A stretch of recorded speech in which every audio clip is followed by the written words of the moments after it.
Wala pa naubos sa mga ginaanod nga basura sa baybay sang tanilikdan nga pagbaha, pero kaina halos nasipot ang mga nagalinapta nga basura sa kilid sang baybay sang Purok Bayanihan kag Sibukaw sa Barangay Banago. Sa ginpatigayon nga coastal cleanup sa pagpanguna sang syudad.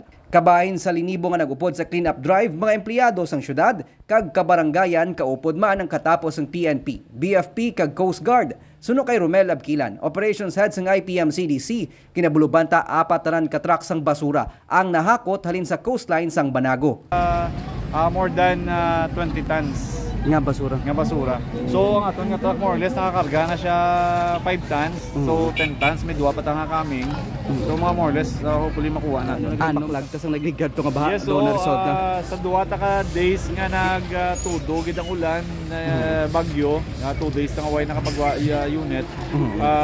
Naka-recover ta subong more or less mga 10% na lang aton nga bulutongon para nga magbalik ta normalize in a way. Ang cleanup drive ang ginpangunahan ni Mayor Albi Benitez kadungan sa pagsaulog sang kadlawan ni Presidente Ferdinand Marcos Jr. Ang kada sako sang basura nga mahakot sa mga volunteers ang may kambyo nga 2 ka kilo nga bugas halin sa syudad. Magluwas sa Bacolod, may coastal cleanup man kag mangrove planting nga ginpatigayon sa baybay sang Barangay Sampinet sa Bago City. May medical kag dental mission man sa Talisay City kag feeding program para sa katapos ang 4-piece sa Victoria City. Initanan kabahin sang simultaneous program sang Negros para sa kadlawan sang presidente. Nico Delfin para sa DigiCast Negros.